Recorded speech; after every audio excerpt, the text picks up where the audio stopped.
a continuar con la parte que nos quedamos la sesión pasada. Ya estuvimos hablando algunos temas, sobre todo hicimos un recorrido sobre uno de los temas principales que engloba estas llamadas cartas pastorales. Si bien decíamos que parece ser que el título nos engaña un poquito y pensaríamos que solamente es para pastores, sin embargo, hablar de epístolas pastorales es hablar de la enseñanza de Pablo a las comunidades a quien escribe, en este caso Éfeso y Creta, que son las dos comunidades o dos iglesias a las cuales Pablo escribe, y es hablar de la organización de la iglesia. Pensar en las epístolas pastorales es pensar en cómo la iglesia se organizaba. Hay todo un proceso en el pensamiento del apóstol Pablo. Eso lo veremos más adelante en las materias que yo imparto en el seminario, que es Teología del Nuevo Testamento, es ver todo el pensamiento del Nuevo Testamento. Y claro está, pensar en la teología del Nuevo Testamento es pensar en el apóstol Pablo. Pero conforme fue pasando el tiempo y el proceso, sus viajes misioneros, sus cartas van cambiando el sentido. Por ejemplo, las cartas llamadas como las cartas de la prisión, donde está el apóstol Pablo en su primer arresto. Tenemos ahí Efesios, Filipenses, Colosenses y Filemón. Y en estas cartas, uno de los mensajes centrales es la persona de Jesús, la obra de Jesús. Es en Éfeso donde Pablo va a decir que estábamos muertos en Cristo y ahora Cristo nos ha encontrado, nos ha salvado por gracia. Y una de las partes importantes de esta carta, por ejemplo, de Efesios, es deben de andar como son dignos de acuerdo al llamamiento de Dios. En Colosenses se repite lo mismo, en Filipenses ni se diga, es la obra de Cristo, y ahí tenemos aquel maravilloso pasaje de que Dios, siendo forma de Dios, no estimó cosa como que aferrarse, sino que se humilló a sí mismo tomando forma de siervo. Entonces, en esas cartas, Pablo específicamente habla de cristología, de la obra de Cristo, etcétera. Pero en estas cartas, tanto primera, segunda de Timoteo y Tito, el tema de Pablo, que por cierto ya está en su última etapa de su vida, algunos creen que está pronto ya a ser decapitado, él escribe estas cartas en un sentido más de iglesia, más de comunidad, y es en ese sentido que estas cartas por eso son importantes para nosotros, porque hablan sobre el tema de la administración de la iglesia, habla varias cuestiones interesantes que nosotros vamos a estar viendo a lo largo de estas cartas.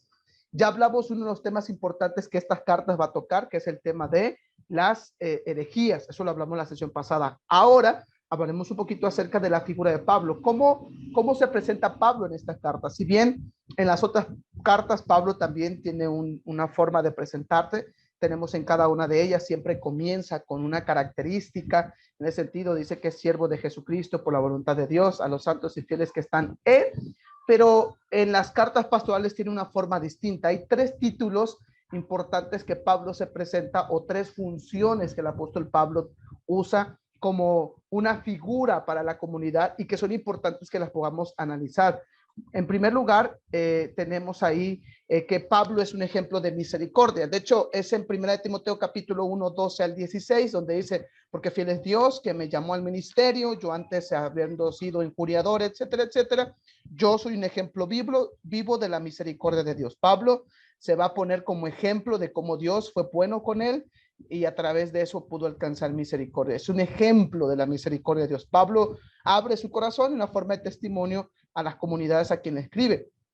Algo interesante también de las cartas pastorales es que en vez de usar el verbo que constantemente Pablo usa para doy gracias a Cristo Jesús, porque casi siempre las cartas de Pablo inician así, doy gracias a Cristo Jesús, específicamente las cartas pastorales, en vez de usar el verbo Eucaristía, de donde proviene esta palabra para los católicos, la Eucaristía, ya se traduce en español, que es este tiempo específico en la misa. Bueno, la palabra Eucaristía en griego es una palabra que tiene que ver con Dios, Pablo da gracias, es una forma de gratitud.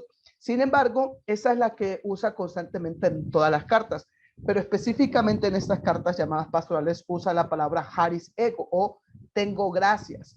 Y la palabra que usa para traducir de gracia no es el sentido de gratitud, sino en el sentido de bondad de Dios. Lo que Pablo quiere mostrar en estas cartas es que Dios ha sido bondadoso, y es donde usa esa palabra harim, que es donde proviene también la palabra gracia. Harim es un sustantivo Y tenemos más adelante también, en otro sentido, las palabras gracia en otro sustantivo que proviene de la misma idea. Pero además de usar en algunas otras cartas Eucaristía como una gratitud, un gozo, doy gracias a Dios. Me siento gozoso, que lo va a usar, por ejemplo, en Romanos, en la carta de Tesalonicenses. En estas cartas pastorales, Pablo va a usar Harin Ego, que tiene que ver con tengo gracia de Dios. O sea, estoy agradecido porque tengo gracia de Dios. Esa es la idea. Había que mencionar esto, que es una de las cosas que hace diferente las cartas pastorales a quizás las otras cartas del apóstol Pablo. Luego tenemos algo interesante aquí en cuanto a las cartas pastorales, que es las funciones que Pablo tiene. A diferencia, por ejemplo, en la carta de Filipenses, donde se nombra a sí mismo como siervo de Cristo, o en Romanos, donde dice soy siervo del Señor Jesucristo por la gracia de Dios, específicamente en esta carta tenemos que Pablo se va a mencionar o va a poner tres títulos o va a adjudicarse tres títulos que tienen algo importante o algo interesante. Y uno de ellos es la palabra heraldo, y allí aparece la palabra en griego, que ahorita no sabemos leerlo, pero de hecho la siguiente materia que toman conmigo es Introducción al Griego Bíblico, donde aprendemos un poquito de las palabras y que al momento de estudiar es muy importante aprender griego, sobre todo porque algunas palabras toman alguna connotación muy importante. De eso estaremos hablando en la siguiente materia que toman antes de vacaciones, que es en noviembre. La palabra heraldo, que tiene que ver con esta palabra de heraldo, la idea es de que Pablo es una función como en el Antiguo Testamento en la cual está como pregonando un mensaje. Un heraldo, alguien que pregonaba un mensaje en el Antiguo Testamento y que en algunos casos podía ser un mensaje bueno o un mensaje negativo.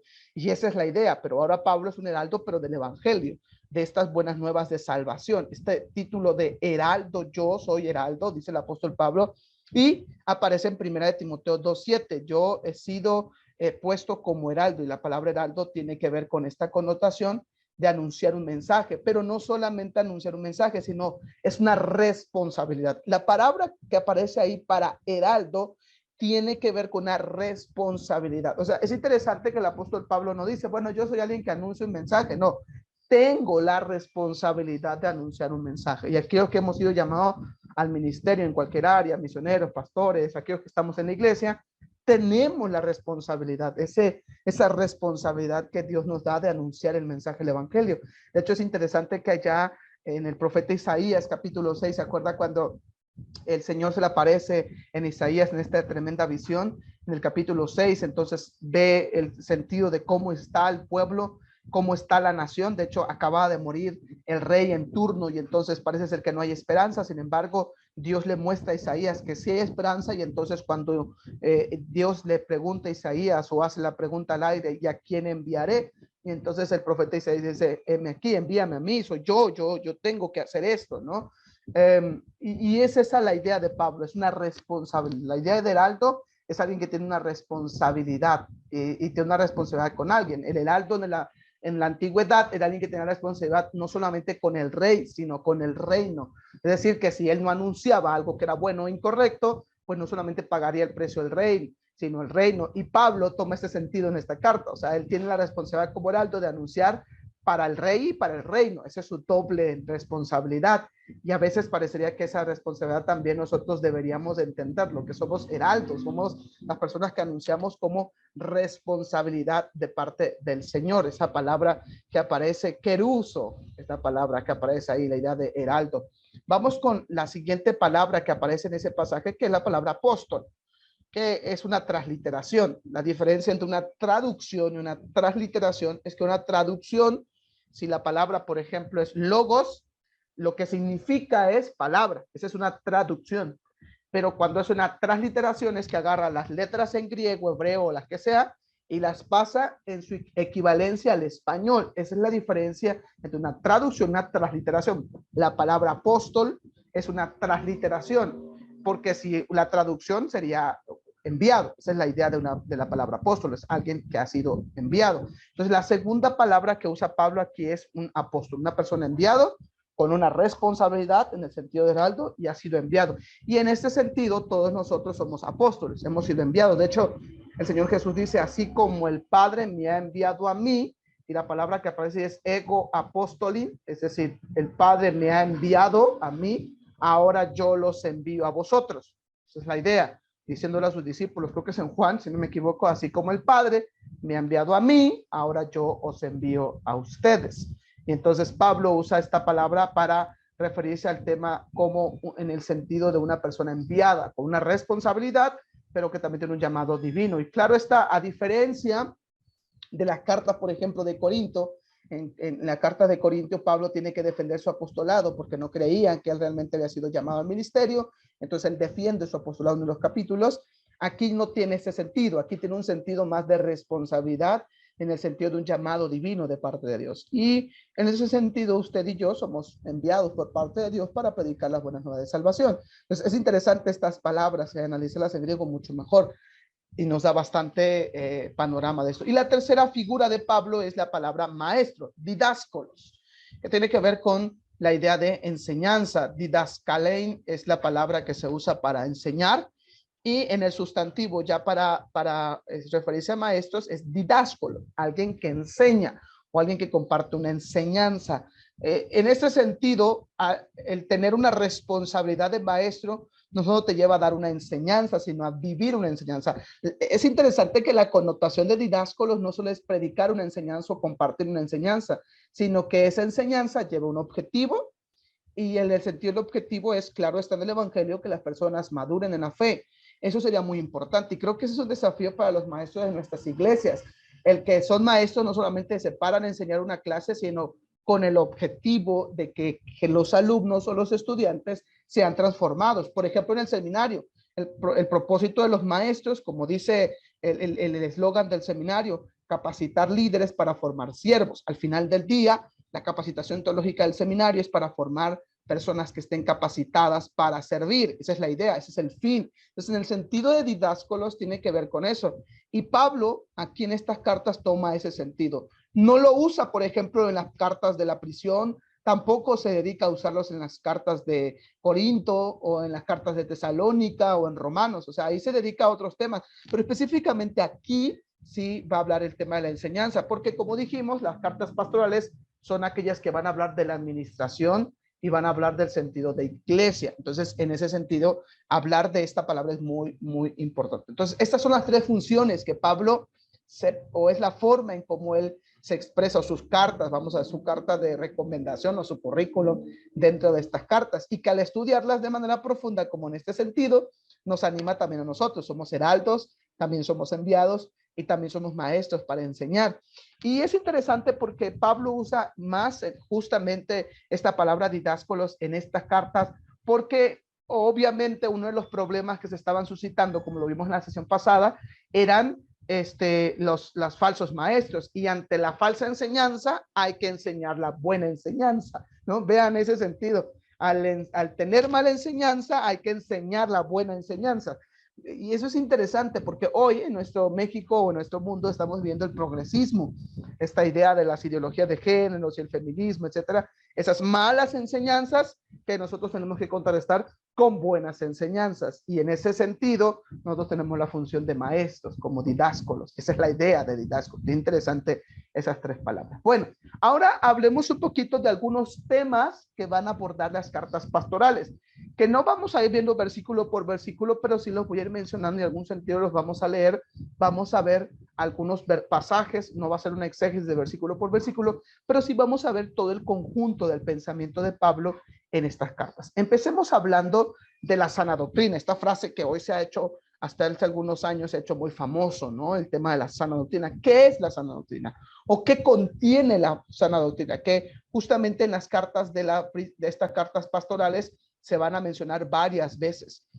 Uno de los sentidos es que los falsos maestros estaban dando falsas enseñanzas, y ante eso Pablo escribe a Timoteo y a Tito para que se dé una buena enseñanza. Y no está tan alejado en nuestras iglesias del día de hoy, se sigue viendo, ¿no? En las televisiones a estos mencionados apóstoles de la teología de la prosperidad y aquellos de la teología de la motivación, de tú lo puedes, tú todo esto, etcétera, y que están vacunando, diría yo, a la iglesia con buena palabra. Pones a uno de estos hermanos a escuchar buena enseñanza, se aburren porque al final del día lo que quieren escuchar es que Dios te va a dar mucho dinero, ¿no? Y eso está padrísimo, estaría interesante, ¿no? Ahora que yo quiero bastante, ¿no? Que me voy a casar, me gustaría como los de la teología de prosperidad que dicen, da 100 y te doy 200, ¿no? Estaría padrísimo. Pero ante eso, que se sigue viendo el día de hoy, el apóstol Pablo quiere contrarrestar y entonces es en estas cartas donde se va a hablar sobre esta frase de sana doctrina. Ahora, es en estas cartas donde nos va a mencionar cuál es el contenido de esa enseñanza. Bueno, en primer lugar, la sana doctrina se basa en el evangelio, es decir, en el anuncio de quién es Jesús. Ahora, solamente un pequeño detalle que a veces pasamos desapercibido y que a veces nos puede causar que inclusive hasta digamos herejías. Una de ellas es ver la teología de Pablo y la de los evangelios como algo distinto y no como algo que se complementa. Eso lo veremos en la materia de teología del Nuevo Testamento, como a pesar que son diferentes autores, Pablo, Pedro, Santiago, Juan, en sus cartas y el Apocalipsis, Judas y los evangelios, tienen una unidad de pensamiento. Un detalle interesante aquí es que los evangelios sinópticos en conjunto con las cartas de Pablo complementan la idea del evangelio. Por ejemplo, en los evangelios sinópticos, y lo veremos en la materia de teología del Nuevo Testamento, es que uno de los mensajes de Jesús es el anuncio del reino. ¿Se acuerdan que una de las palabras que Jesús dice, el reino de Dios se ha acercado? Entonces, es eso el anuncio del reino. Y en todo el mensaje de Jesús, él va a hablar cómo es el reino, cómo se debe vivir en el reino, de qué manera el aumento del reino, las parábolas mencionadas del reino. El reino es como, y empieza a mencionar ciertas parábolas, parábolas de las viudas, las parábolas del obrero malvado, las parábolas del hijo pródigo, etcétera. Todas ellas van a enseñar sobre el reino. Pero en las cartas de Pablo también se va a hablar sobre el evangelio, pero de una manera distinta que complementa, no distinta en el sentido de que se anteponen o son antagonistas, no, son perspectivas distintas, pero que se hacen un conjunto o se añaden, o en ese sentido vamos a decir que se unen o se relacionan y no es que se contrapongan. Bueno, tenemos que hablar que en las cartas de Pablo, cuando va a hablar acerca del evangelio, se refiere a la persona de Jesús. Para Pablo, el evangelio es Jesús. Él es el evangelio. Miren que un dato curioso e interesante. Jesús habla del evangelio, pero después, conforme va pasando el tiempo, él se convierte en el anunciado. Eso es interesante, no se han dado cuenta, pero el anuncio de Jesús se convierte él en el anunciado. Entonces, para la reflexión ya de Pablo, para su tiempo y para nuestros días, ya ahora la reflexión es que el evangelio es la persona de Jesús, su obra, su persona, su encarnación, etcétera. Es Jesús, él es el evangelio, él es la idea del evangelio, el rescate por nosotros, etc. Y en estas cartas donde se va a aparecer, va a hablar acerca de ese sentido, que él es el evangelio, según Timoteo 2:8. En segundo lugar, el evangelio, como es Jesús mismo, pues entonces el evangelio es la norma suprema de la enseñanza. Esto quiere decir que revela la gloria de Dios bienaventurado. Es Jesús quien revela esta gloria acerca de Dios. Por eso el autor de Hebreos dice, ¿no? Dios, habiendo hablado a través de muchas formas, de muchas maneras, ahora se nos ha revelado a través de la persona de Jesús. Es en el Evangelio de Juan donde aparece aquel pasaje donde dice que y vimos su gloria, gloria como el unigénito Hijo de Dios, vimos su gloria. Y esta palabra que se traduce es la idea que aparecía en el Antiguo Testamento cuando la gloria de Dios reposaba ahí en el templo, que es lo que se conoce como la Shekinah, la gloria de Dios. Esa es la idea. Entonces, ahora Jesús es la gloria de Dios. Él es la gloria de Dios. Y al manifestarse la gloria de Dios, es decir, que Dios mismo se ha manifestado entre nosotros. Algo interesante de Juan es que dice, vimos su gloria, gloria como unigénito de Hijo de Dios. Es justamente en Juan capítulo 1. Y luego dice, y vino y habitó entre nosotros. Habitó. Esa palabra habitar es interesante porque la palabra en griego ahí se podría traducir como se tabernaculizó. Y lo digo despacio porque se me trabaría. Se tabernaculizó. Y esa idea es el sentido del Antiguo Testamento del lugar del tabernáculo. Es decir, aquel tabernáculo que se había hecho en el Antiguo Testamento, ahora Jesús es esa gloria. Y en las cartas pastorales, el apóstol Pablo va a manifestar acerca de eso. Y vayamos rápidamente a este pasaje, primera de Timoteo, capítulo 1, versículo 11. Mire cómo lo va a expresar más bien el apóstol Pablo. Primera de Timoteo, capítulo 1, versículo 11. Dice, según el glorioso evangelio del Dios bendito que a mí me ha sido encomendado. Ahí está esa idea, la gloria de Dios, según el glorioso. Y cuando se refiere al glorioso evangelio, Pablo está pensando no solamente en el mensaje de las buenas nuevas de salvación, sino en la persona de Jesús. En ese sentido que explicamos de la gloria, que Jesús es la gloria del Padre. De hecho, el mayor milagro en la Biblia no es yo siempre me había gustado en mis milagros favoritos, el gran milagro es cuando se abre el mar. Sin embargo, creo que el milagro más importante de toda la Biblia y de la vida cristiana y del mundo es que Dios se haya humanado. Esa es la idea. Entonces, el evangelio representa esa gloria bienaventurada y, como lo dijimos en primer lugar, se está refiriendo a la persona de Jesús. Vamos en tercer lugar, también tiene que ver con el poder de Jesucristo. Es interesante cómo lo va a decir en 2 Timoteo 1:10 y puso una partecita ahí de ese texto que dice que ha destruido la muerte y hace brillar la vida y la inmortalidad. Y luego dice, por el evangelio. Y cuando se refiere al evangelio, Pablo ahí no está hablando solamente del mensaje.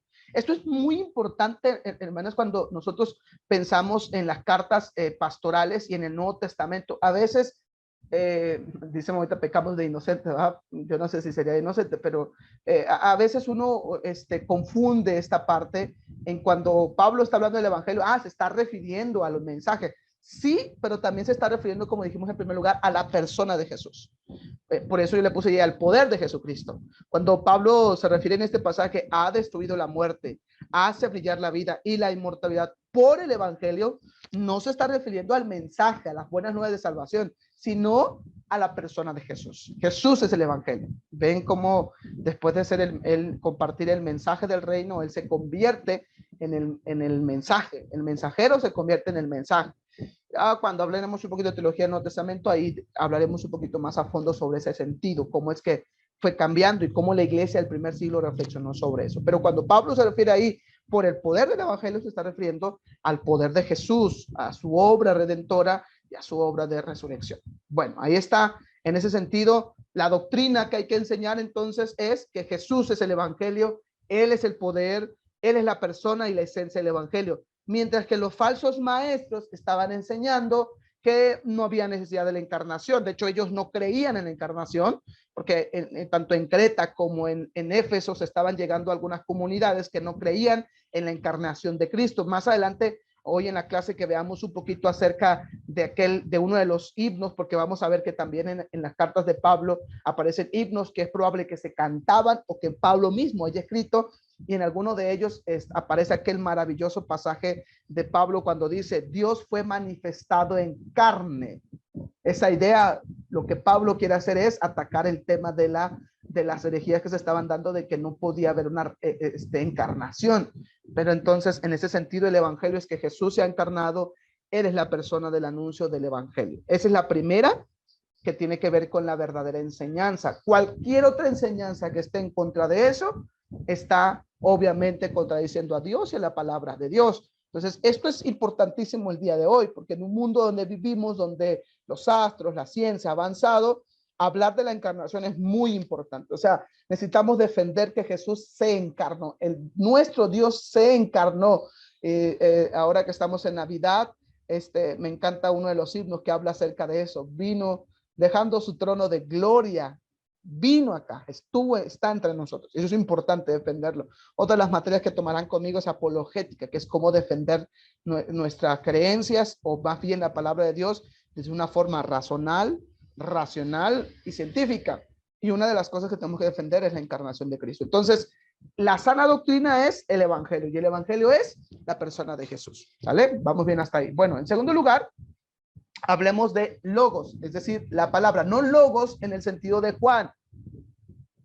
Esto es muy importante y lo quiero recalcar porque para Juan el logos, la palabra es Jesús. Jesús es la palabra encarnada. Cuando hablamos, por ejemplo, en la materia de doctrina, hablamos que que Dios ha dado su palabra escrita, que es la Biblia, y su palabra encarnada. En ese sentido es Jesús, las dos con para que se acuerde. La palabra escrita en la Biblia y la palabra encarnada es Jesús.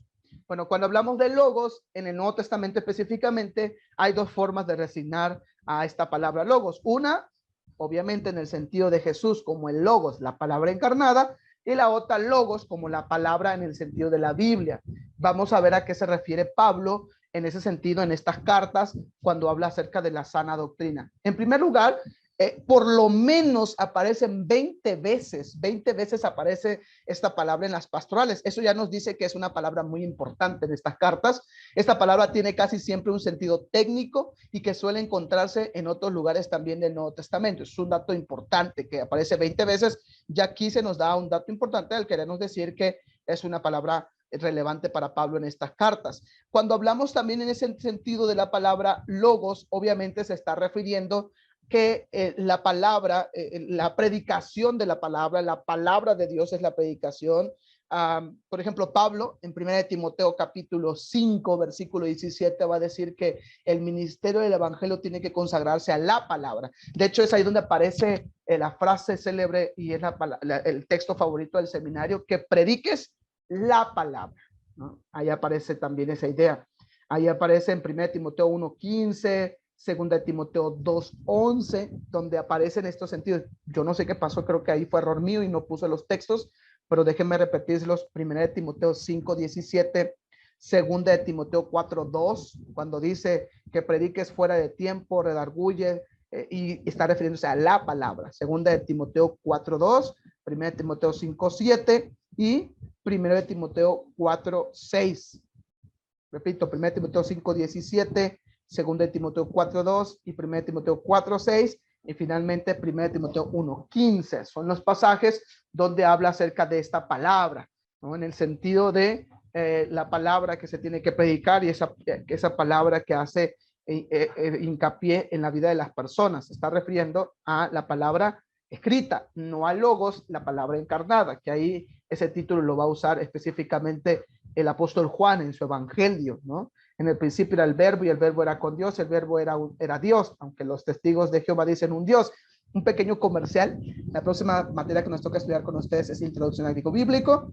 En esta ocasión solamente tendremos una sola sesión. Ahorita al final nos pondremos de acuerdo para más o menos si lo dejamos al final o la tercera semana. Ya hay videos subidos. Yo subí videos a mi canal de YouTube donde se explica cada una de las clases de la materia y solamente tendremos una sesión para preguntas y respuestas y una sesión en la cual analizaremos por lo menos 2 o 3 textos en griego, que es interesante.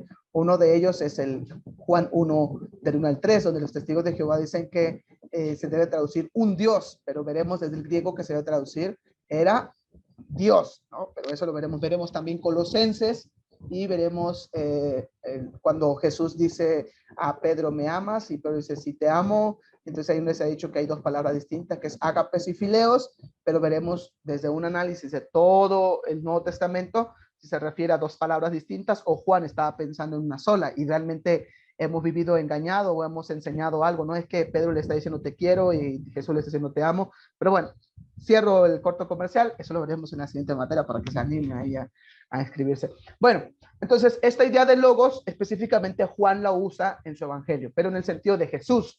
Pablo aquí lo usa en el sentido de la palabra escrita, ¿sale? En tercer lugar, otra de los elementos de la sana doctrina que Pablo va a compartir en estas cartas es la idea del conocimiento de la verdad. Aquí hay 2 palabras interesantes. Una es conocimiento y la otra es verdad. Ahorita veremos cada una de ellas en griego, pero nada más para adelantarles, la palabra conocimiento que usa Pablo es epignosis. Epignosis, creo que va a aparecer ahorita. A diferencia de otra palabra en griego que es gnosis, de ahí donde proviene el gnosticismo.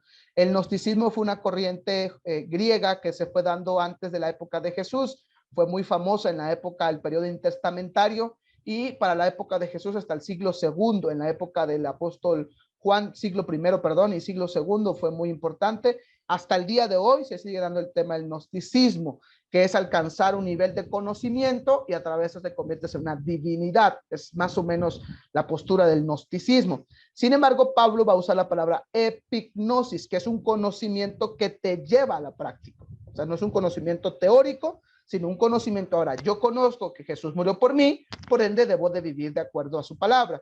Yo conozco que Jesús me ama, debo amar a mi prójimo. Yo conozco que Jesús me ha perdonado, tengo que perdonar a mi prójimo, ¿no? Y anda el cristiano ahí rencoroso, no perdonando a los hermanos de su iglesia, ¿no? Sobre todo cuando son las sesiones de pleito, que diga de negocios, no se perdonan, pero según él es creyente, ¿no? Entonces, para Pablo, epignosis es lo que yo conozco y me lleva a eso, a vivirlo en la práctica. Y la otra palabra que aparece ahí en la pantalla es aletheia, que la palabra aletheia es una palabra en griego que significa verdad o algo que es real. Y es una palabra que se deriva de una palabra en hebreo que es emet. En hebreo la palabra verdad es emet y que tiene que ver con una idea también de lo que es real, lo que es verdadero, lo que es cierto. Entonces, juntando las dos palabras sería un conocimiento que es práctico, que me lleva a lo práctico, pero que es real, no es a medias. A diferencia que una de las características de los falsos maestros es que enseña una falsa verdad, o también me atrevería a agregarle, una verdad a medias también es mentira, porque eso es lo que hace la teología de la prosperidad. Es cierto, Dios nos bendice, esa es una verdad, pero una verdad a medias en donde se enseña que Dios te bendice siempre y cuando le des dinero, esa no es una verdad completa, ¿no? Entonces, una verdad a medias también es mentira.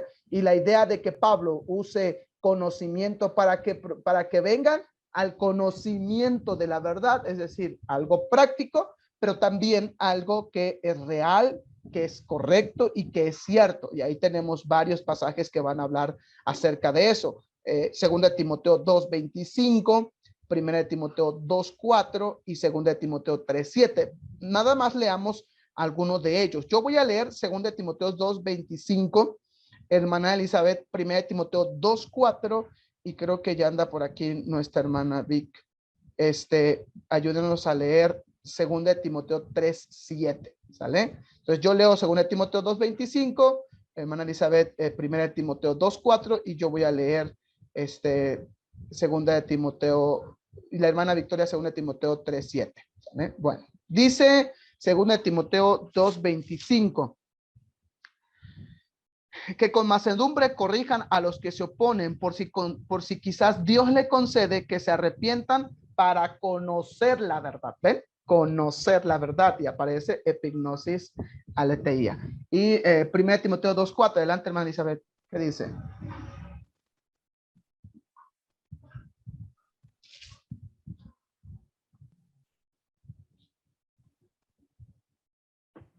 Tenía su micrófono apagado. Sí, hermano. Okay, dice, el cual quiere que todos los hombres sean salvos y vengan al conocimiento de la verdad. ¿Ya ven? Allá está, aparece. Y siempre que aparece este conjunto de conocimiento de la verdad, siempre está específicamente de los falsos maestros. ¿Y cuál quiere que vengan? Uno, a los falsos maestros. Dos, a la gente que no es creyente. De hecho, ese pasaje, si lo leemos todo junto, como en todo el contexto, está hablando acerca de los que no son creyentes. Dice que Dios no quiere que nadie se pierda, sino que vengan al conocimiento de la verdad. Ahora, ahora ya que entendemos, ven que lo interesante del griego y lo importantísimo de la materia de griego, porque ahora entender que conocimiento de la verdad tiene que ver con un conocimiento, no es que se aprendan las 12 lecciones de mi crecimiento en Cristo, no es que se aprendan las 12 lecciones de tal material, no es ese conocimiento. O sea, sí, pero es un conocimiento práctico que los lleva a algo real o correcto. Y cuando hablamos de la verdad, ¿qué es la verdad? La persona de Jesús. Y entonces estas personas que vienen engañadas sobre el matrimonio, ¿qué es el matrimonio? ¿Qué es una relación de padre e hijos? ¿Cómo debo comportarme en un trabajo? Eso, todos esos errores o falsos errores que tienen, ellos tienen que venir a la verdad, o sea, a lo que realmente es correcto. ¿Ven? Esa es la idea del conocimiento de la verdad. Y finalmente, 2 Timoteo 3:7, hermana Vic, por favor. Están aprendiendo y nunca pueden llegar al conocimiento de la verdad. ¿Ven? Ahí está. Y nunca pueden llegar al conocimiento de la verdad. O sea, Pablo otra vez hace vuelve a recalcarlo ahora ya en la segunda carta de Timoteo, 2 Timoteo 3:7. Están siempre aprendiendo y nunca pueden llegar al conocimiento de la verdad. Es decir, lo que Pablo está diciendo es tienen un conocimiento solamente teórico. O como bien lo decía este hermano teólogo John Stott, mucho conocimiento sin práctica es intelectualismo. pero mucha práctica sin conocimiento es sentimentalismo. Y ven que esa es la corriente de nuestro mundo del día de hoy.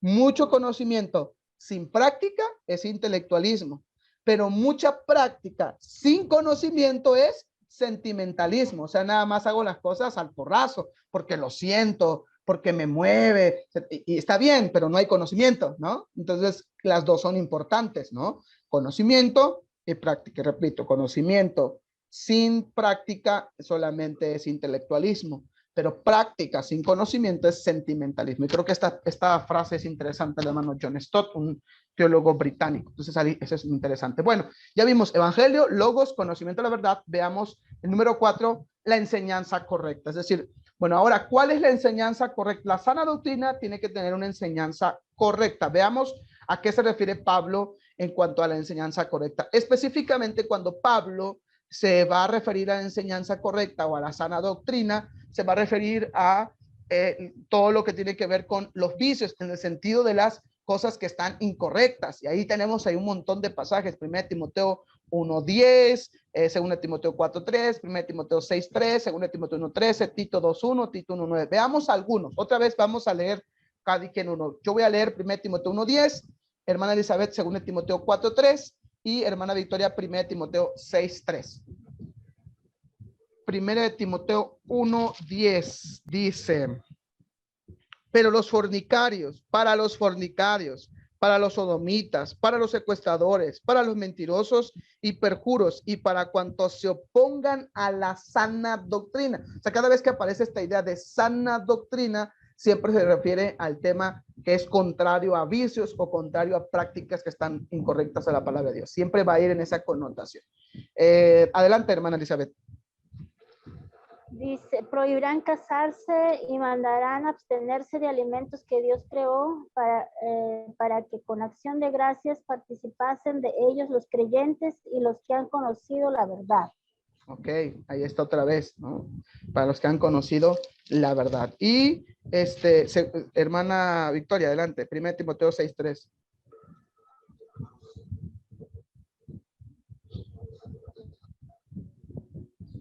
Mi nombre es Vero, hermano. Verónica, sí, hermano. Yo no sé por qué estoy pensando en Victoria, perdóneme, hermano. Yo no sé por qué estoy pensando en Victoria. Es que estoy dando tantas clases, hermana, que ya, ¿no? Como está con B, entonces ya sé, perdóneme, gracias por corregirme. Adelante, hermana. Si alguno enseña otra cosa y no se conforma a las sanas palabras de nuestro Señor Jesucristo y a la doctrina que es conforme a la piedad.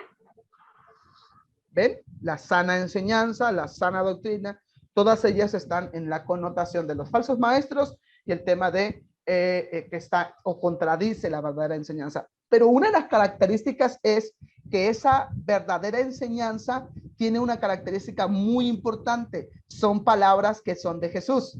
O sea, son palabras que Jesús dijo y que fue transmitida a sus apóstoles y que ahora es la enseñanza que se le comparte a la comunidad. Eso es muy importante. A veces nos pasa desapercibido eso, pero es la enseñanza de Jesús, la enseñanza de los apóstoles, y si hay una enseñanza que contradice la enseñanza de Jesús, entonces está incorrecta. Por eso el filtro para ver si una enseñanza es correcta o no correcta en todas nuestras iglesias, se nos hace la pregunta: ¿Jesús lo dijo o Jesús lo haría?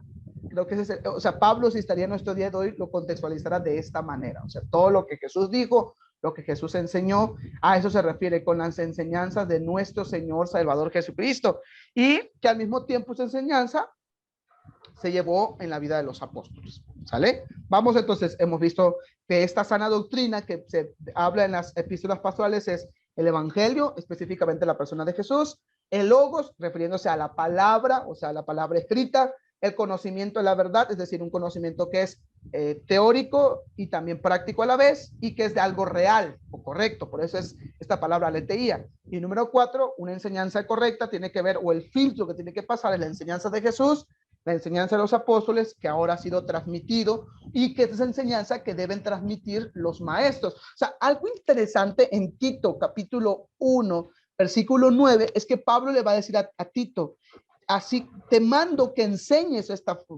verdadera, ahora, o esta enseñanza verdadera. Algo interesante es que yo pienso, o yo estoy totalmente convencido, que acarreamos, quizás no en el sentido de maldición, no me quería hasta ese extremo, pero sí hay un sentido de que yo creo que los que nos dedicamos a la enseñanza, si no hacemos un estudio profundo del pasaje, una enseñanza correcta, nos podemos parecer a los falsos maestros que no están enseñando la verdad. O sea, se los dejo a su criterio y a su reflexión. Sin embargo, yo creo de manera personal que es un enorme privilegio el que nosotros podamos enseñar, y que es como si Pablo le estuviera diciendo a Tito, tú tienes que enseñar a esto, es una responsabilidad, pero que al mismo tiempo acarrea bendición, pero también acarrea en el sentido condenación, o en el sentido de si vamos a ser salvos o nos vamos a ir al infierno, sino en el sentido también de que hay consecuencias. Yo estoy totalmente convencido de eso,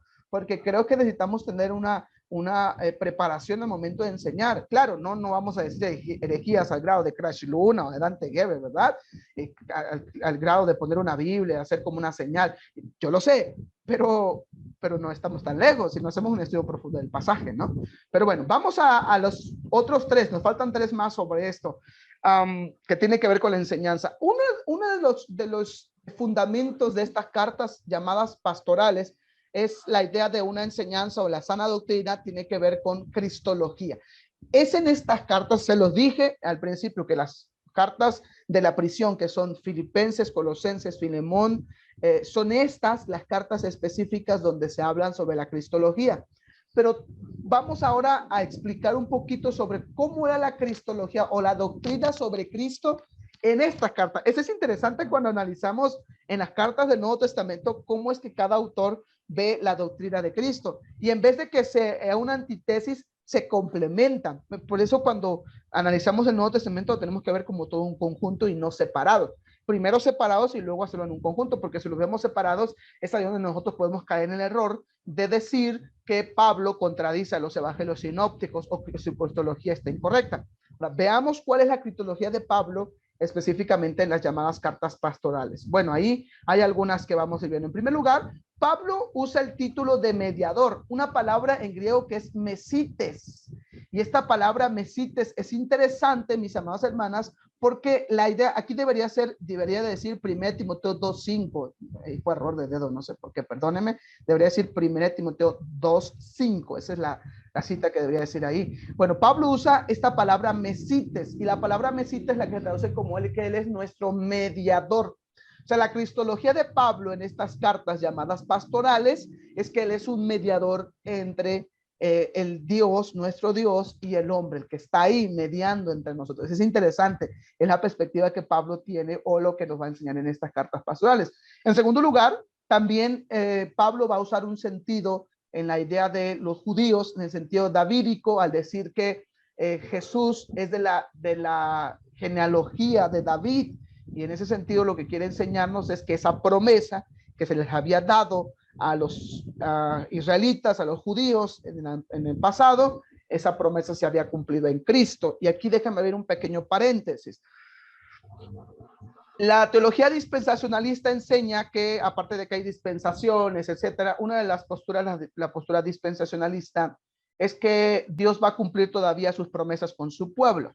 Y según esta teología, que también en el futuro es un sentido escatológico, es que en la época del rapto, que para ellos es un rapto secreto, de hecho hay una película que se llama Los Dejados Atrás, hay un libro, etcétera, se ha hecho muy famoso esta teología dispensacionalista, específicamente por una Biblia llamada la Biblia de Scofield, una Biblia de estudio que salió el siglo pasado, por ahí de los años 70, 60, se publica esta Biblia y se hizo muy famoso, todo el mundo compró esta Biblia. Y según esta Biblia y esta teología dispensacionalista, Dios va a cumplir su pacto todavía con el pueblo judío, entonces va a haber un rapto secreto donde Jesús vendrá, aquí será la gran tribulación, está todo el terror, y luego Cristo viene por una segunda vez, o sea, ya son dos venidas, viene por una segunda vez, amarra a Satanás y lo deja por 1000 años, y luego Jesús tiene que venir una tercera vez. O sea, es interesante porque esta postura da hasta 3 o 4 veces que Jesús viene. Sin embargo, la Biblia dice que solamente será la segunda venida y una sola vez. No tenemos el tiempo suficiente, no es la materia, pero déjenme hablar un poquito todo este contexto para ir a lo que quiero decir. Y entonces la teología dispensacionalista enseña que siempre hay que estar apuntando hacia Jerusalén, hay que ver lo que está sucediendo allá, porque Dios todavía va a cumplir su pacto por el pueblo judío. Y según la teología del Nuevo Testamento, eso no es cierto. De hecho, Daniel en sus profecías va a enseñar que el cumplimiento de las 70 semanas era cuando iba a venir lo que se le conoce como la abominación desoladora en el año 70, cuando fue destruido Jerusalén. Y lo que va a enseñar, por ejemplo, Romanos, donde de una planta hubo un injerto, que somos los gentiles, y que se hizo un solo pueblo. O sea, ya no hay una promesa para el pueblo judío, ya se cumplió, y esa promesa se cumplió en la persona de Jesús. Jesús es el cumplimiento de las promesas del Antiguo Testamento y ya no se necesita hacer ninguna promesa al pueblo judío. Por eso la teología dispensacionalista se cae. Y Pablo, por ejemplo, en estas cartas pastorales va a enseñar que Jesús es de origen judío, pero para enseñarnos a usted y a mí que Dios ya cumplió sus promesas al pueblo judío. Él ya no tiene que cumplirlas con ellos, se las cumplió a través de Jesús. Jesús cumple esas promesas y ahora por eso los que venimos a Cristo nos aferramos a esas promesas, o lo que Pablo va a decir en Efesios. Antes estábamos sin Dios, sin promesas, pero ahora en Cristo Jesús somos coherederos con Cristo de esas promesas. Entonces, para Pablo mencionar aquí que es de origen davídico, en 2 Timoteo 2:8, habla de ese sentido. En tercer lugar, hay varios textos que destacan el don voluntario que hizo Cristo de su persona para la salvación de los pecadores. Va a usarse el sentido de la palabra soter, donde proviene, usted lleva unas materias de doctrina, una de las doctrinas que es la soteriología. La palabra soter en griego significa salvación. Otra de las formas de designar Pablo a Jesús o de hablar de la obra de Jesús es como el Salvador, el que vino y nos salvó. Y esta palabra soter es algo muy interesante. Y la otra palabra que usa Pablo es la palabra epifanía. Si se me olvida, mándenme mensaje en la plataforma. Yo les voy a juntar, además de la presentación en PowerPoint pasada y esta, les voy a juntar en un link que solo va a estar una semana porque se satura en la nube. Una semana donde usted va a poder descargar esta presentación, la presentación pasada, y le voy a añadir un material extra donde habla de la palabra epifanía. La palabra epifanía en griego habla de la manifestación, de la aparición de Jesús con sus discípulos, etcétera. Entonces, para Pablo, Jesús es el Salvador y el que se apareció. Esa es la palabra epifanía. Si usted viene a un contexto católico, entender un poquito más esa palabra. Sin embargo, en el Nuevo Testamento se usa, pero en el sentido de la aparición de Jesús, de su resurrección. Esa es la idea. Y en un sentido también de futuro. Él se aparecerá, estará entre nosotros. En cuarto lugar, otra de las formas de cristología en las cartas pastorales es hablar de la encarnación de Cristo. Jesús se encarnó. Y ahorita, antes de que concluyamos la clase del día de hoy, hablaremos sobre ese himno donde Pablo dice que Jesús se hizo carne y habitó entre nosotros. Eso es importante. Y finalmente, la manifestación final para juzgar a los vivos y a los muertos. Para Pablo, Jesús también es el que juzga o el que juzgará. Es el que está juzgando porque el tiempo ahí del griego es presente, pero también el que estará juzgando en el futuro. Esa es la idea. Entonces, vean la perspectiva de Pablo sobre Cristo. Él es el mediador, Mesites, él es de origen davídico. Eso tiene que tener el sentido de que se cumplieron los pactos al pueblo judío. En tercer lugar, es el Señor, que es Jesús, el Salvador, le usa la palabra soter. Luego él se ha encarnado, está entre nosotros, se encarnó. Eso es importante, hablar de la encarnación. Y finalmente, juzgará a los vivos y a los muertos. Todo esto sobre la cristología y las enseñanzas que vimos anteriormente es importante para hoy el día y para la época de Pablo, porque se estaba en un despapalle de las falsas enseñanzas y Pablo tenía que corregirlo con lo que se le conoce como la sana doctrina, y son cada uno de estos elementos. Nos faltan dos más. En segundo lugar, en quinto lugar, ahora hablaremos acerca de la utilización de las escrituras. O sea, ¿para qué necesito utilizar yo las escrituras? Desde la perspectiva de las cartas pastorales. Bueno, ahí veamos por lo menos tres cosas. En primer lugar, la prohibición de poner bozal al buey que trilla. Cuando hablamos de la utilización en la materia de teología del Nuevo Testamento, hablamos un poquito sobre cómo es que Pablo usa los textos del Antiguo Testamento en el Nuevo Testamento. No sé si ya llevaron esa materia, si no la verán más adelante, que es epístolas de la aparición, si no me equivoco, y se supone, o en las epístolas de Pablo, ustedes deben tener una introducción sobre el uso del Antiguo Testamento en el Nuevo Testamento, es decir, cómo Pablo usa los textos. En algunos casos medio los usa, o por ejemplo los cambia. ¿Se acuerdan de aquel texto que dice: subió a lo alto, llevó cautiva la cautividad y dio dones a los hombres, dice Efesios?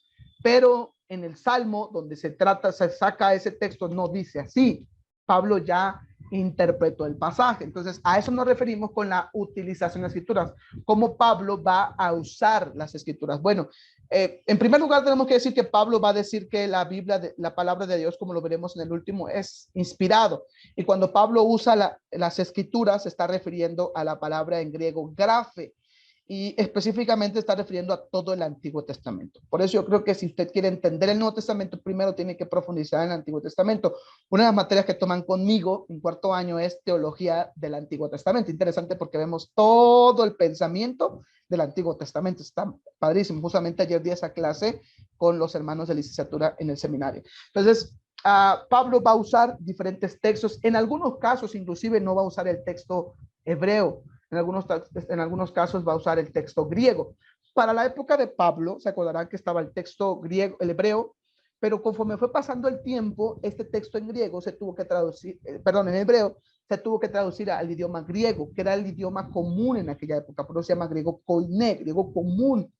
Y para la época de Jesús y de Pablo, el griego era importante, aunque entre judíos uno de los idiomas y que el idioma que Jesús habla, que se comunica, es muy probable que sea el arameo, que era el primo hermano del hebreo. Entonces, por allá del siglo segundo, siglo tercero antes de Cristo, se hace una traducción del hebreo al griego, que se le conoce como la Septuaginta o la Biblia de los 70, y se llama la Biblia de los 70 porque fueron escrito por 72 hombres, aunque como los judíos tienen ahí ese sentido de que tienen que ser números cerrados, el 70 se quedó en 70 y se le conoce como la Biblia de los 70. Entonces, en algunos casos, Pablo va a acudir al texto en hebreo o en algunos casos va a acudir a la traducción en griego.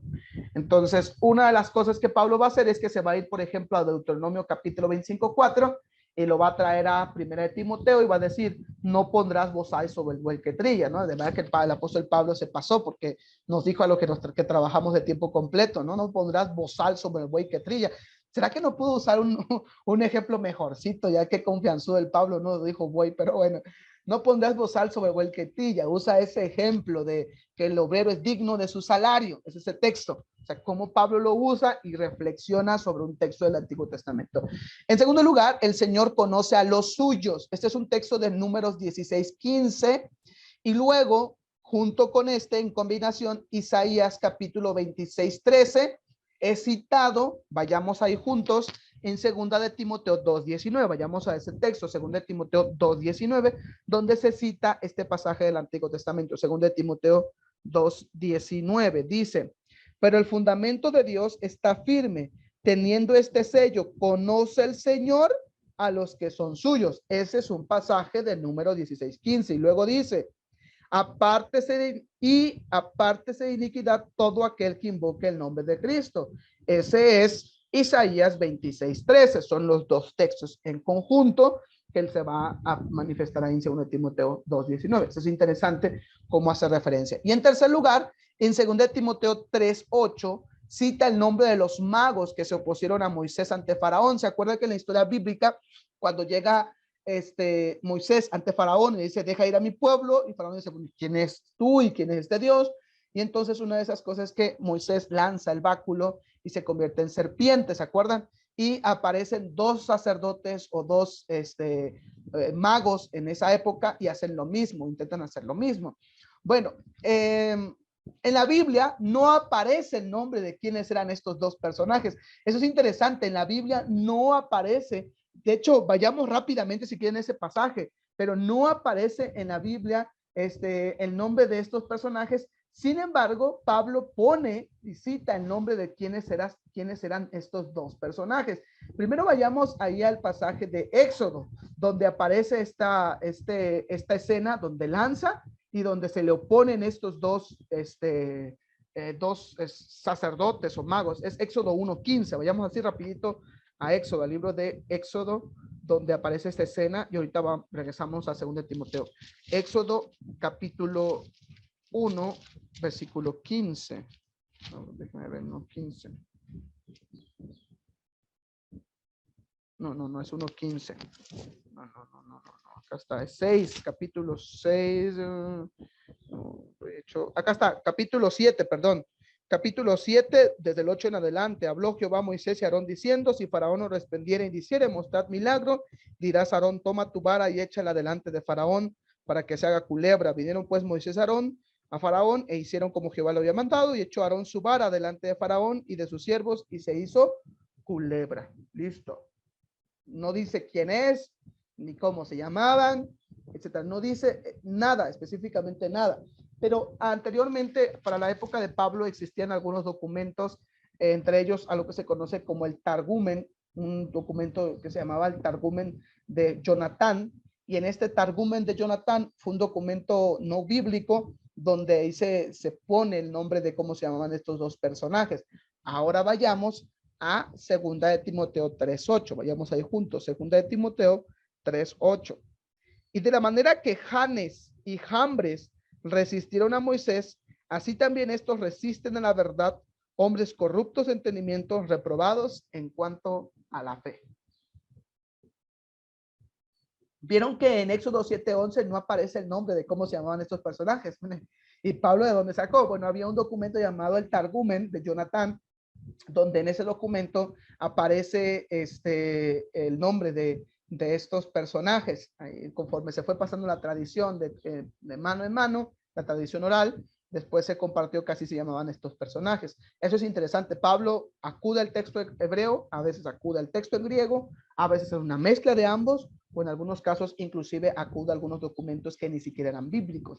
Bíblicos en el sentido que eran, no eran canónicos, esa es la palabra correcta, no eran canónicos. En este caso, ese documento llamado el Targumen de Jonatán no es un documento canónico, no está en nuestra Biblia, pero Pablo lo usa para decir como ejemplo de que estos hombres se resistieron, ¿no?, a la verdad, resistieron con Faraón para que se les enseñara la verdad. Bueno, y finalmente, en esta sección, hablemos un poquito sobre la inspiración. Otra de las cuestiones sobre la sana doctrina que Pablo va a decir es: la Biblia ha sido inspirada por Dios. La Biblia ha sido revelada, manifestada, aprobada, contenida por la persona de Dios. Y en ese sentido veamos solamente dos cosas. Una, la utilidad de las escrituras. Para Pablo, la utilidad de las escrituras tiene un sentido de educación. Es educar al oyente en la justicia y a sostener con sus exhortaciones fervientes. Debe de reprimir toda clase de vicios. O sea, la forma de que la Biblia es inspirada para un propósito: corregir al ser humano. Esa es la idea para Pablo. La Biblia ha sido inspirada por Dios para corregir al ser humano de sus falsas enseñanzas. Y cuando hablamos de falsas enseñanzas, por ejemplo, ¿qué es el matrimonio? ¿Cómo debo tratar a mi esposa?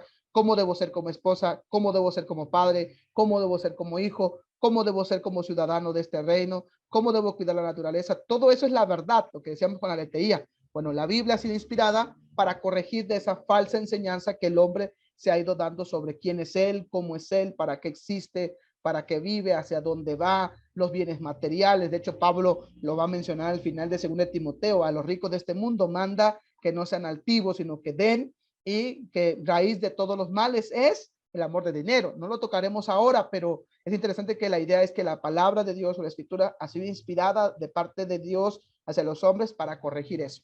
Y en segundo lugar, la razón profunda de este valor de la escritura radica en que ha sido inspirada por Dios. La palabra que aparece ahí, ¿se acuerdan de aquel texto tan conocido por nosotros que es: toda la palabra de Dios inspirada por Dios y útil para redarguir, para corregir, para estudiar injusticia? Bueno, esa palabra inspirada es la palabra en griego teunatos, que tiene que ver con exhalado. Dios mismo lo ha dado a su pueblo. Ahora, este sentido de teunatos tiene que ver con que Dios lo ha dicho, pero a veces confundimos en que fue algo mecánico, se fueron como una maquinita, ¿no? Dios usó inclusive la capacidad de cada uno de los escritores para ir acomodando la palabra de Dios. Eso es maravilloso. Tanto es que una de las cosas interesantes de la Biblia es que no quita los pecados de los hombres. Ven que si la Biblia fuera un libro totalmente divino, no me quiero escuchar hereje, pero que fuera un libro totalmente divino en el sentido como algunas comedias de Homero, etcétera, quitaría las partes malas, como en el caso de David. Sin embargo, la Biblia no quita el pecado de David, no quita el pecado de Adán y Eva, no quita el pecado del hijo de Noé. O sea, eso es interesante y eso es lo que hace aún más relevante, importante, maravilloso la palabra de Dios para nosotros. Bueno, a eso, esto que acabamos de ver anteriormente, evangelio, logos, conocimiento de la verdad, enseñanza correcta, la cristología, la utilización de la escritura y la inspiración de la escritura, es a lo que Pablo se va a llamar como la sana doctrina. A eso se refiere. Veamos un último tema que tiene que ver con la liturgia, es decir, las prácticas en el sentido de adoración. Dos últimos temas, liturgia y algunos ministerios. Eso lo vamos a ver un poquito más rápido. Bueno, tenemos que decir en primer lugar que las cartas pastorales son un testimonio precioso del desarrollo de la liturgia en las comunidades de Asia Menor. Cómo se debe llevar el culto. Y si queremos saber un poquito de eso, las cartas pastorales nos van a hablar un montón sobre eso. En primer lugar, las doxologías. Una doxología tiene que ver o proviene de una palabra en griego que significa gloria, manifestar la gloria de Dios. ¿Quién es Él? ¿Cómo es Él? Y cómo debo de vivir en base a su gloria. Como la gloria de Dios es grande, entonces yo debo vivir así. Como la gloria de Dios es enorme, entonces eso merece mi devoción y mi servicio. Esa es la idea de la palabra, doxo o doxología. Esa es la idea de una manifestación sobre la gloria de Dios, o en ese sentido tiene que ver con la palabra de la palabra doxa, que significa gloria. Y veamos aquí un himno que Pablo va a escribir sobre eso. Déjeme aquí acercarlo. Acá está. Acá está. 1 Timoteo 1:17 y 1 Timoteo 6:15 al 16, que van a ser muy similares. Dice: al Rey de los siglos, Dios inmortal, invisible, único, honor y gloria por los siglos de los siglos. Amén. No tenemos el tiempo suficiente, pero sería interesante analizar este texto en griego. Al Rey, miren las características que Pablo atribuye al Señor. Él es Rey de los siglos en el sentido que es eterno. Habla de su eternidad. Es inmortal, Dios inmortal en el sentido de que trasciende el sentido de la vida y la muerte. Invisible tiene una connotación en el tema espiritual. Dios es espíritu. Es único, es decir, no se iguala a los demás dioses. Entonces, por consecuencia a estas características, Él merece honor, gloria, y no es ahora, sino por siempre. Esa es la idea. Y luego tenemos 1 Timoteo 6:15 al 16, el bienaventurado, único, vean otra vez, único, soberano, Rey de reyes, aparece otra vez reyes, el único que posee la inmortalidad, inmortal, que habita en la luz inaccesible, al que nadie jamás vio ni puede ver, habla de lo invisible, a él gloria, honor, eterno, amén. Son dos himnos iguales que en algunos sentidos se cree que Pablo los escribe como una forma de enseñanza, o que era un himno que se cantaba en aquella época y que Pablo lo plasma en sus documentos. Cualquiera de las dos, al final del día, lo importante es que era un himno y que se cantaba. Y esto es importante porque yo estoy totalmente convencido y seguro que lo que la iglesia canta a la postrer será lo que la iglesia crea y viva. Y no es palabra, escucha bonita la frase, no es mi frase, es del hermano Justo L. González. Dice: lo que la iglesia canta es lo que a la postrer o en el futuro la iglesia creerá y es lo que vivirá. Si yo nada más ando cantando, cansado del camino, sediento de ti, toda la vida voy a andar cansado, voy a pensar que necesito venir a Dios y echarle todas mis cargas. Pero si yo canto que Él es el Señor, Dios Todopoderoso, que aún en medio de mis necesidades y luchas, Dios sigue siendo fiel. Él es el Rey de los siglos, Él es el Dios inmortal, es invisible, y hablo de las características. Por eso creo que es muy importante la liturgia, en ese sentido, lo que nosotros cantamos en nuestras iglesias. Bueno, ¿qué más? En segundo lugar, hablemos de las confesiones de fe. Cuando hablamos de confesiones de fe, se les conoce también como credos. Era una forma de una frase o frases de qué es lo que creía la comunidad y se iba repitiendo de generación en generación, como un texto bíblico.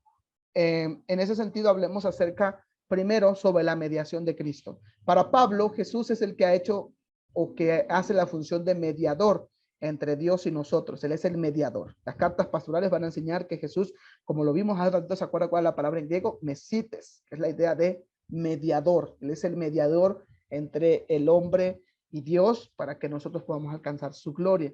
Y esa era una de las formas de cómo la iglesia, era una de las cosas que la iglesia cantaba.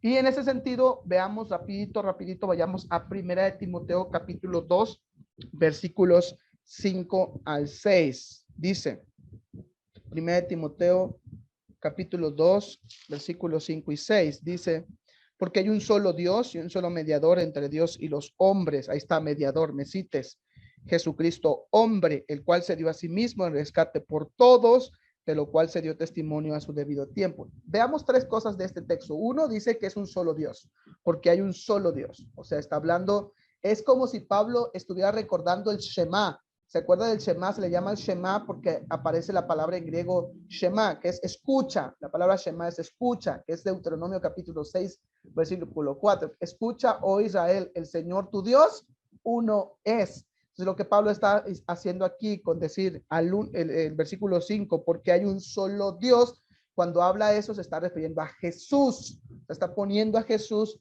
en el mismo nivel de Dios. Este texto es uno de los favoritos de los testigos contra Jehová, donde dicen, pues ya viste, ahí dice un solo Dios, no existe la Trinidad es del diablo. Sí, pero sigue leyendo el pasaje, léelo en griego, y la idea es que Pablo está diciendo que Jesús es Dios, Él es Dios, un solo Dios, y está refiriendo a la persona de Jesús. En segundo lugar, luego dice, un solo mediador entre Dios y los hombres. ¿Y quién es ese mediador? Jesucristo. Y luego va a usar la palabra Jesucristo hombre. Y esa palabra interesante para hombre trata la idea de carne. La palabra que aparece, no recuerdo la palabra en griego, no tengo mi Nuevo Testamento griego, pero la palabra en griego que aparece ahí se traduce como carne. La idea es que Pablo está hablando de su humanidad. O sea, Jesús es humano, Jesucristo hombre, es decir, Jesús humano. Él tuvo que ser humano. Y finalmente dice que se dio en rescate por todos, se dio en rescate por todo. La palabra en griego ahí para rescate es litrón, que tiene que ver esta idea de litrón, de rescate, o la idea de rescatar significa el pago de algo por alguien. Fue rescatado de ser, pues, en el sentido de un esclavo, se paga el precio de él para rescatarlo de la esclavitud. Esa es la idea de la palabra litrón, de rescate, rescatarlo de una opresión, falsas enseñanzas. Para Pablo, esa es la idea. Entonces, esto es lo que la iglesia cantaba y es lo que la iglesia confesaba en el sentido de no de confesar como el sitio católico, sino en el sentido de esto es lo que creo, esto es lo que vivo y es lo que compartimos. Y finalmente, himnos cristológicos, es decir, himnos que hablan sobre la persona de Jesús, se llaman himnos cristológicos. Y acá tenemos dos. En primer lugar, tenemos el himno pascual. Vayamos a ese pasaje, 1 Timoteo 3:16, unas hojitas más adelante donde ustedes tienen, 1 Timoteo 3:16, donde dice, e indiscutible, grande es el misterio de la piedad. Dios fue manifestado en carne, justificado en el Espíritu, visto de los ángeles, predicado a los gentiles, creído del mundo, recibido arriba en gloria. Ven que es como el proceso del Evangelio del Nuevo Testamento fue manifestado en carne. ¿De qué está hablando? Su encarnación. Justificado por el Espíritu, su resurrección. Visto de los ángeles, ¿de qué está hablando? Su ascensión. Predicado a los gentiles, está hablando de la obra del Evangelio a través de la predicación. Creído en el mundo porque se empezó a esparcir a otros lugares. Y finalmente recibido en gloria, es una especie de una sinécdoque. No sé si se acuerdan de sus clases de hermenéutica. Yo siempre explico con una sinécdoque que es como una especie de torta. Está el pan y en medio la carne. Es como si quiere enseñar dos cosas. Quiere empezar y terminar con lo mismo. Entonces, la idea principal, la idea A sería Dios fue manifestado en carne. ¿Dónde está? En el cielo. ¿Y dónde termina Jesús? En el cielo. Por eso termina con recibido en gloria. Por eso yo lo pienso para enseñar esta idea de una sinécdoque en el sentido de hermenéutica es una torta, las dos tapas, ¿no? Yo creo que tengo hambre. Dos tapas y una tapa tiene que ver, empieza, ¿dónde empieza Jesús? En el cielo. Y para que estuviera en el cielo tuvo que estar ahí del cielo para ser manifestada en carne, su encarnación. Y la otra tapa termina, ¿dónde termina Jesús? En gloria. ¿Ven? Manifestada en carne, en gloria. Ese es más o menos la idea. Ya me acordé, la palabra en griego es sarx, que es S-A-R-X, sería las letras en griego, bueno, transliterando al español, sarx, que tiene que ver con humanidad. Esa es la idea de la palabra carne, que es decir, humano. Sarx en el sentido de carne, de humanidad. Dios fue manifestado en carne, la palabra ahí en griego para carne, sarx, fue manifestado en carne, se está refiriendo a fue manifestado en su humanidad. Es decir, habla de la encarnación. Entonces, este himno era una forma de cómo la iglesia cantaba y es lo que compartían. Yo no sé si en sus Biblias aparece lo mismo, pero en la mía aparece como inclusive una sangría, y es como distinto, no sé si se dan cuenta, y en su Biblia hasta que inclusive aparece como una sección distinta, porque es como una forma de canto, un himno que se entonaba en aquella comunidad que hablaba acerca de la persona de Jesús, su obra, ascendió a los cielos, fue manifestado en carne, etcétera. Más o menos a eso se refiere, ¿no? Exaltado en gloria, nada más algo quiero mencionar acerca de eso, justificado por el Espíritu, dijimos su resurrección, no, sí, lo mencioné todo, visto de los ángeles, está hablando acerca de su ascensión, predicando en gentiles, la predicación del evangelio. Bueno, y el otro himno que aparece en las cartas de pastorales, porque no solo en las pastorales aparece, también en las de la prisión y otros aparecen himnos que Pablo contaba, en la carta de 2 de Timoteo, vayamos en esa y con ese terminamos, 2 de Timoteo 2, del 11 al 13, 2 de Timoteo 2, del 11 al 13. 2 Timoteo 2, del 11 al 3. Igual, yo no sé si en su Biblia aparece igual, pero en la mía aparece como un espacio, sangría, porque es la idea de que es un himno, es un canto y es distinto. Dice, palabra fiel es esta: si somos muertos con él, también viviremos con él. Si sufrimos, también reinaremos con él. Si le negaremos, él también nos negará. Si fuéramos infieles, él permanece fiel. Él no puede negarse a sí mismo. Y este texto yo lo he escuchado de mucha gente para justificar su pecado, tengo hambre, su pecado, porque la gente dice, no, es que si fuéramos infieles, Dios permanece fiel. Es como si fuera una llavecita para pecar, ¿no? Así como si nosotros somos infieles, bueno, Dios permanece fiel, o sea, sí, pero permanece fiel, sigue leyendo, a Él, porque Él no puede negarse a sí mismo. Eso es lo importante del contexto, o sea, porque parece ser que parece ser que el texto quiere decir que Él se permanece fiel a nosotros. No. Él permanece fiel a Él y a su palabra, y por ende que Él permanece fiel a su palabra, tú mereces el castigo de tu pecado. Pero la gente lo usa hasta inclusive, a veces así somos los cristianos, ¿no? Usamos los textos bíblicos para nuestra conveniencia. No, si fuéramos infieles, Él permanece fiel. Y solamente decimos eso, pero el texto no termina ahí. El texto sigue diciendo, Él no puede negarse a sí mismo. Por eso es donde dicen que un texto sin contexto es puro pretexto. Entonces nada más lo usamos de pretexto. Pero aquí el sentido de es un himno en el cual habla acerca del sentido del bautismo. Algunos documentos extrabíblicos o extracanónicos, perdón, dicen que era inclusive un canto que se entonaba cuando muchos se bautizaban. Es decir, se bautizaban y hablaban, si vivimos con Él, viviremos con Él, si morimos con Él, morimos con Él, ya sea que vivamos o moramos, del Señor somos. Es como muy similar a lo que Pablo dice en Romanos, ¿no? Pero acá la idea es interesante, es una forma de cómo decir, en el sentido de que el bautismo representa la muerte con Cristo y su resurrección con Cristo. Esa es la idea. Si morimos con Él, viviremos con Él. No está hablando en el sentido de morir, sí lo podemos usar. Sin embargo, yo creo que está hablando de la muerte espiritual y no de la muerte física. ¿Se puede usar? Sí, pero no sería hacer una exégesis correcta del pasaje, sobre todo porque todo el contexto es interesante, pero yo creo que sí tiene doble connotación. Una en el sentido del bautismo, en el sentido espiritual, y otro también en el sentido físico. Si nada más se usa en el sentido físico, entonces estamos haciendo una mala exégesis, pero tiene que ver en el doble sentido. Entonces, era un canto que la comunidad del primer siglo entonaba. Muchos de ellos estaban siendo perseguidos, morían por causa de Cristo, pero decían, nosotros vivimos con Él. De hecho, algunos creen que inclusive para la época del apóstol Juan y la persecución con el emperador Domiciano, esta parte de si le negaremos, Él también nos negará. Es maravilloso creer, pensar y leer cómo muchos creyentes decidieron no negar a Jesucristo e inclusive morir por causa de su fe, porque sabían que si perseveran en Él, iban a reinar con Él. Eso es maravilloso, era un himno que los motivaba a la fidelidad a Dios. Entonces, creo que ahí será una reflexión para nosotros, ¿no? Que estamos en liderazgo.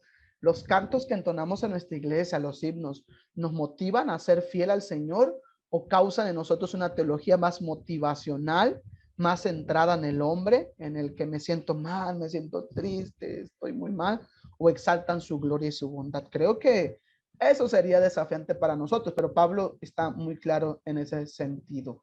Es un texto bautismal o un sentido bautismal. Bueno, vamos a dejarla ahí. Todavía hay un slide más, una presentación más. Yo se las voy a enviar para que ustedes ahí lo lean.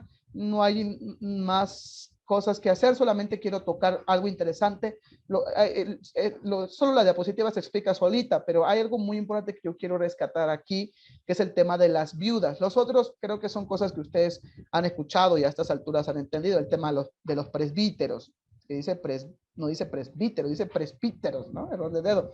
Pero esto de este ministerio, pues ustedes un poquito han escuchado, las características, etcétera. El tema de las mujeres también creo que es un tema controversial, pero específicamente este es el ministerio que yo quisiera mencionar, que uno de los ministerios también que Pablo va a hablar en la organización de la iglesia, el ministerio de las viudas. Primero Pablo va a hablar quiénes realmente son viudas, porque habían algunas viudas que estaban entrando en la comunidad de Éfeso, que es probable que tenían paga o tenían dinero, decimos aquí en Chiapas, y querían que la comunidad los mantuviera. Porque aunque no queramos hermanas, la iglesia del primer siglo, ustedes a lo mejor en su clase de historia del cristianismo lo tomaron, surge en un contexto o una influencia judía. O sea, la comunidad del primer siglo todavía sigue teniendo prácticas judías, ¿no? Entre ellas el sábado, algunas otras cosas más. Pero más adelante, de hecho, una de las luchas fue eso, ¿se acuerdan? ¿Qué sí tenían que comer? ¿Qué fiestas tenían que hacer? O sea, ¿qué había que hacer? Entonces, se hace un concilio ahí en el Hechos capítulo 15 y nada más se manda a abstenerse de tal cosa y etcétera, ¿no? Porque si tenían que circuncidar, Pablo tiene que escribir la carta de Gálatas, etcétera. Y uno de los temas era las viudas, porque en el Antiguo Testamento se dice que Dios es el Dios de las viudas y de los huérfanos. Entonces la comunidad del primer siglo se tomó muy en serio todavía su responsabilidad como comunidad y se seguía siendo responsable de las viudas. El problema es que hoy, en el siglo XXI, yo no sé sus iglesias o en algunas iglesias si no se están haciendo eso, pero creo que es un ministerio importante. Y eso pasa por un desconocimiento de las cartas pastorales. Las cartas pastorales, una de las cosas o uno de los ministerios que va a hablar va a ser el ministerio de las viudas. Número 3, la responsabilidad que tenía la comunidad sobre las viudas. Había una responsabilidad de esa comunidad para atender a esas viudas. Había que atender a esas viudas. Y en tercer lugar, si habían algunas viudas que todavía eran jóvenes, dice Pablo, cásense de nuevo para no caer en pecado, ¿no? Porque podían, siendo seducidas, dice Pablo, pueden caer en pecado. Si son jóvenes, todavía se pueden casar. O sea, no es regla, pero pueden hacerlo. Y es aquí donde entra un debate bien interesante, el tema de los segundos matrimonios en nuestras iglesias, que no se atienden. Yo no sé si iglesias, pero en la comunidad donde estoy pastoreando, tengo el caso de, se les conoce como familias reconstruidas, que es un problemón, porque viene el esposo y la esposa y ambos traen hijos, entonces se llaman familias reconstruidas y es un problemón, pero la Biblia es clara cuando habla el apóstol Pablo ahí que las viudas pueden volver a casarse y esto iba a traer algún problema para la comunidad y por eso me encanta el Nuevo Testamento porque las otras cartas se complementan. Pablo escribe a los hermanos de Corinto y les dice, bueno, ¿qué pasa si una hermana de la iglesia se convierte? Esta hermana se enviudó antes de ser creyente y ahora estando en la comunidad, se quiere volver a casar, inclusive con un hermano de la comunidad, lo puede hacer, ¿no? Puede volver a casarse. Pablo lo dice, que se case, esa es la idea. En el otro sentido es qué pasa si, Pablo en Corinto va a hablar, qué pasa si un matrimonio conoce del Señor, solo una de las dos conoce del Señor y el otro no. Pablo y el apóstol Pedro van a decir que no se divorcie, porque puede ser que por el testimonio de ella o de él, la otra parte se convierta, solo en ese sentido, ¿no? Entonces, creo que las cartas pastorales son muy importantes para nuestras iglesias el día de hoy, porque van a enseñar sobre el tema de la organización, la administración, cómo deben ser cuáles deben ser las cualidades de los líderes. Pablo va a decir, por ejemplo, no pongas manos o impongas manos rápidamente, o sea, con ligereza, ten cuidado. Yo no sé en sus comunidades, pero a veces uno corre el error o uno corre el peligro de poner a gente en el liderazgo que no lleva mucho tiempo, que no es maduro espiritualmente, los ponen en el liderazgo y luego van ahí echando pleito en las sesiones, bueno, son cada cosa. Y yo les recomiendo un libro ahí que es bien interesante que se llama Espiritualidad Emocionalmente Sana.